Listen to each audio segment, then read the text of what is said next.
Alhamdulillah Rabbil Alameen, wassalatu wassalamu ala ashrafil anbiya wal mursaleen, Sayyidina wa Nabiyyina Muhammadin wa ala alihi wa ashabihi ajma'in. Assalamu alaikum and welcome to the 13th episode of Risaalath Program 2024. One of the most important obligations in Islam is to know the meaning of shirk, its seriousness and its different types, so that our tawheed, which is the belief in the oneness of Allah, so that our tawheed and our Islam may be complete and our faith may be sound. So, what exactly is this shirk? Shirk in Arabic means regarding someone as the partner of another. In Islamic terminology, shirk means ascribing a partner or a rival to Allah subhanahu wa ta'ala in lordship or in worship or in his names and attributes. A rival is a peer or counterpart. Hence, in many verses of the Quran, Allah forbids setting up rivals with him and he condemns those who take these rivals, as gods instead or besides Allah subhanahu wa ta'ala. For instance, Allah says in the Quran, فَلَا تَجْعَلُوا لِلَّهِ أَنْدَادًا وَأَنْتُمْ تَعْلَمُونَ. Then do not set up rivals unto Allah in worship, while you know that He alone has the right to be worshipped. Committing shirk or associating partners with Allah is the biggest and most dangerous sin a human can commit. Ibn Mas'ud radiallahu anhu narrated that he asked the Messenger of Allah sallallahu alaihi wasallam, which sin is the most serious? The Messenger of Allah subhanahu wa ta'ala replied, attributing a partner to Allah even though He alone has created you. Shirk is mentioned among the worst 7 destructive sins. The Prophet sallallahu alaihi wasallam is reported to have said, avoid the 7 destructive things. So they asked him, what are these 7 destructive sins, O Messenger of Allah? He replied, associating anyone or anything with Allah in worship, practicing sorcery, killing someone without a just cause whom Allah has forbidden, devouring the property of an orphan, consuming usury, otherwise known as riba, fleeing from the battlefield, and slandering chaste women who never even think of committing anything immoral and are good believers. If the one who engages in shirk dies before repentance, the sin won't be forgiven. Allah says in the Quran, verily Allah does not forgive associating partners with Him, but He forgives all other sins to whom He wills. And whoever sets up partners with Allah in worship, he has indeed invented a tremendous sin. Associating partners with Allah is also a great injustice. Allah says in the Quran, and mention, O Mohamed, when Luqman said to his son while he was instructing him, O my son, do not associate anything with Allah. Indeed, associating anything with Him is a great injustice. The one who engages in shirk and does not repent will never enter the paradise. Allah says in the Quran, verily, whosoever sets up partners in worship with Allah, then Allah has forbidden paradise to him, and the fire will be his abode. And for the wrongdoers, there are no helpers. The text of the Quran and the Sunnah indicated that shirk, associating partners with Allah, sometimes put a person beyond the pale of Islam, takes them outside the fold of Islam, and sometimes it does not. Hence, the scholars divided shirk into 2 types, which they call ashirkul as. Hence, the scholars divided shirk into 2 types, which they call ashirkul akbar, major shirk, and ashirkul asghar, minor shirk. Let's take a minute to look at these 2 types of shirk. First, we have major shirk, ashirkul akbar. This means ascribing to someone other than Allah something that belongs only to Allah, such as lordship or rububiyyah as we call it in Arabic, divinity or uluhiyyah, and the divine names and attributes, al-asma wa sifat.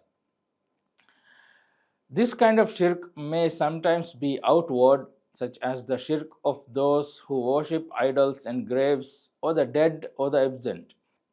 They are committing this type of shirk in a way that can be seen and observed by others.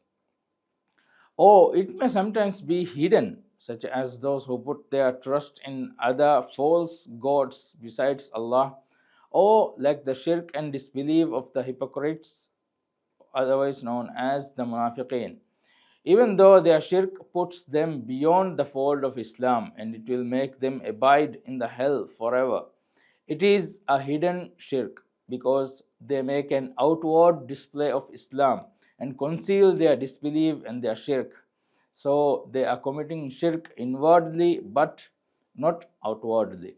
Shirk may sometimes take the form of beliefs, such as the belief that there is someone else who creates or who gives life and death, reigns or controls the affairs of the universe along with Allah, or the belief that there is someone else who must be obeyed absolutely besides Allah, so they follow him in regarding as permissible or forbidden whatever he wants, even if that goes against the religion of the messengers. Or they may associate others with Allah in love and veneration by loving a created being as they love Allah. This is the kind of shirk that Allah does not forgive, and it is the shirk of which Allah says, "And among the mankind there are some who take the others for worship besides Allah as rivals to Allah. They love them as they love Allah." Another example is the belief that there are those who know the unseen as well as Allah. This is very common among the deviant sects such as the Rafidis, Shia, extreme Sufis, and Batinis in general. The Rafidis believe that their Imams have knowledge of the unseen, and the Batinis and the Sufis believe similar things about their awliya or saints, and so on. It is also shirk to believe that there is someone who bestows mercy in a manner that is befitting only for Allah, so that he shows mercy as Allah does and forgives sins and overlooks the bad deeds of his worshippers. Or shirk may sometimes take the form of votes as opposed to beliefs. This includes those who make dua or pray to someone other than Allah, or seek his help or seek refuge with him with regard to matters over which no one has control except Allah, whether the person who is being called upon is a prophet, a wali, or a saint, an angel, or a jinn, or some other created being. This is the kind of major shirk which puts one beyond the pale of Islam. It also includes those who make fun of religion or liken Allah to his creation or say that there is another creator, provider, or controller besides Allah.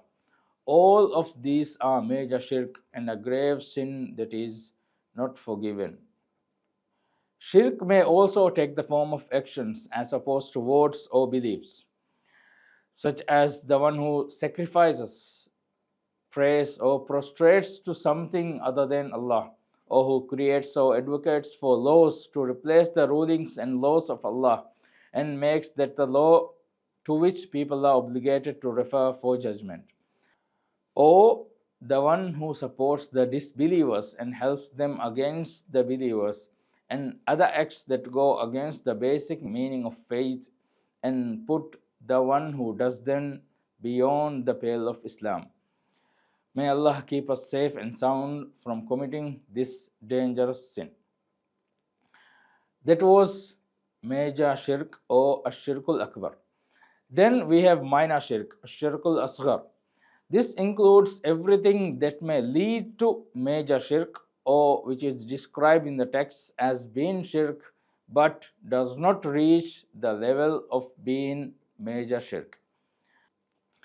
Minor shirk may sometimes take the form of outward visible actions, just like we saw in major shirk. For example, wearing talismans, strings, amulets, and the like, and hanging things around the house, believing that they offer protection or that they ward off the evil eye. But Allah has not made them the means of such protection according to neither the Sharia nor the laws of the universe.